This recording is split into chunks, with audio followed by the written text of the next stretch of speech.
Welcome back to The Price of Business. I'm your host, Kevin Price, talking to you about you and your business. I got Christopher Connor with us here today. He's with Franchise Marketing Systems, and they're going to talk a little bit about what he does to help improve the economy out there. And Chris, welcome to the program. How are you today? Thank you. Great. Doing great. Kind of tell us a little bit about yourself. Give us a little bit of background. Well, originally from Chicago, based in Atlanta, Georgia.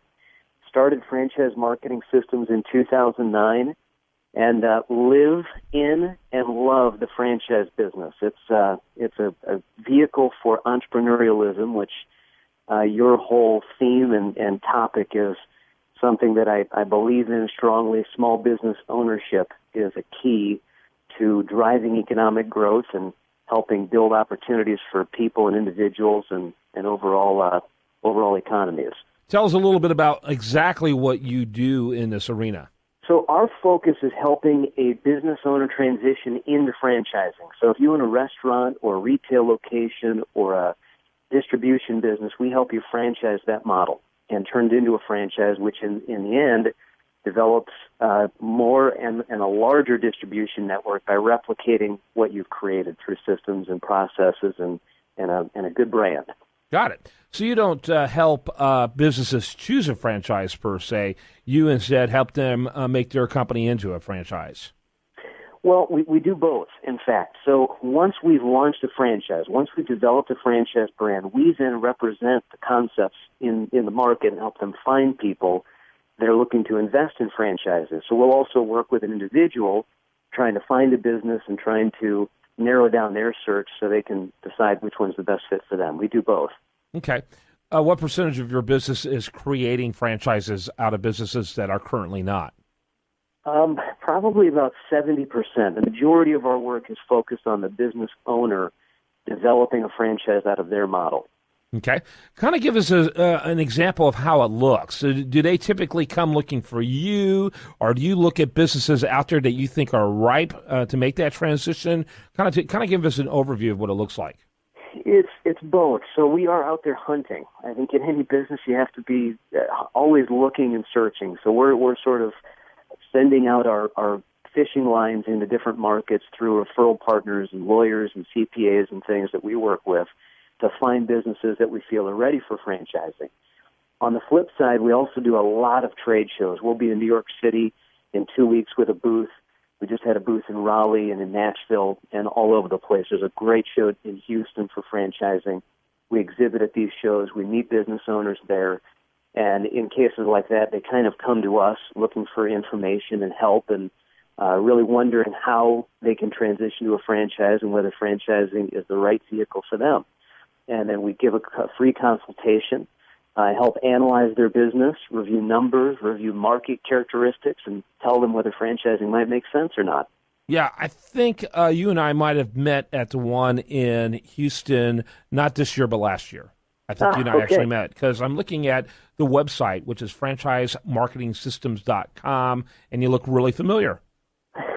So I think that's probably where we met. Tell us a little bit about how you determine whether or not a company might be ready for that transition. Well, this is and what I mean early on. You were talking about hunting. So in that early hunting, how does that look? Yeah, absolutely. This is to me, the most fun part of what we do. We get to dig in with a business and help them figure out whether their concept's ready for the big stage, ready for regional or national growth. So one of the key things we'll look at is levels of profitability. There has to be a decent return on investment for a franchisee. It doesn't have to make someone a millionaire to be franchisable, but it needs to be a model that will produce a decent income, will show them a certain benchmark ROI depending on their industry category, and if it doesn't hit that, it's kind of hard to sell something that isn't financially viable. We need to make sure that there's good validation in place. If you haven't done what you're planning on franchising, bad idea. You don't want to sell tickets to the Titanic. It needs to be something that you've got proof of concept, you've got some way to show people that you know what you're doing and you know what you're talking about as a franchisor. And that usually would be something like 3+ years in business and a track record of success doing it. we need to see systems. Great business owners are people who know how to delegate. They know how to give responsibilities in their day-to-day operations to other people. They can teach, they can train, they can coach. And sometimes a business owner is successful because they do everything themselves. You can't replicate that. So you need to see good systems in place and good documentation. Now, we help do a lot of the packaging and the structuring and the operations manual, so they don't need to necessarily have all these things done. We just need to see that there's the key tools and ability to transfer this once we begin to sell franchises. Okay. But before that, and I appreciate that, that's obviously going to be the criteria when you finally get in front of this potential franchisor. Before that, how do you kind of scope out, because, it seems like to me there's a lot of businesses out there, the vast majority, which won't meet that criteria. There really are almost solopreneurs, or they are mom-and-pop shops that have too much control by the owner, the vast majority out there. What kind of things do you do that help you even scout early on to figure out whether or not they're worth pursuing? Do you have any canaries for the coal mines? Absolutely. Absolutely. And that's a great question, because we want to talk to everyone. And we're very clear about that up front. There's no one that we aren't interested in speaking with, because even though it might be a model that would be early on in its development, with some direction, with some guidance, with some the layout of a blueprint for them, many times that mom and pop can become a structured system that could be replicated in franchising. And virtually every franchise brand out there came out of what was once a mom and pop business. Two Men in a Truck was a mother and her son who were literally running a moving company with two men in a truck, and now have 330 locations. So there's examples of that all over the country. By the way, where did that get started? Out of Lansing, Michigan. That's it was originated from. That's interesting. That's cool. Yeah. Anyway, go ahead. I know I've seen that before, so I was curious. Go ahead. Yeah. So some of the things that I will talk with a business owner about, that we will, is, number one, start to figure out what your hourly rate is. As a business owner, it's easy to forget that our time is worth money.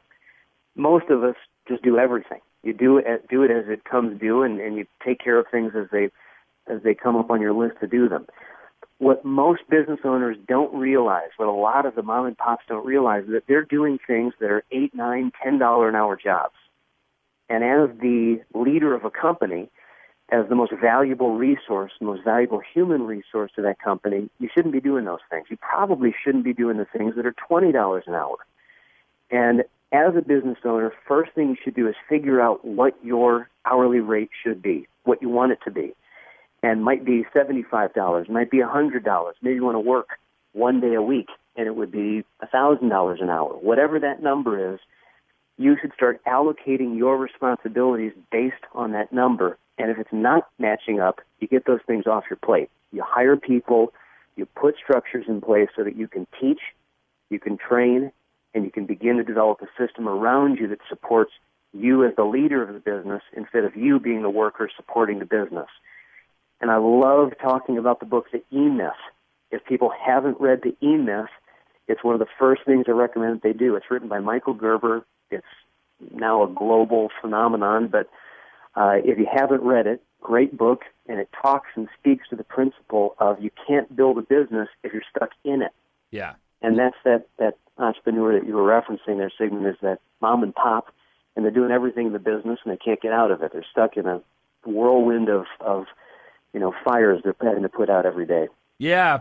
In that same vein, I would recommend Cash Flow Quadrant, by the way. I think is help people to understand that they're more than likely most people out there, even a lot of our listeners, which I think are certainly more sophisticated than most radio listeners out there, being Houston's only business talk station, are actually solopreneurs or mom and pops, and they're not, or self-employed.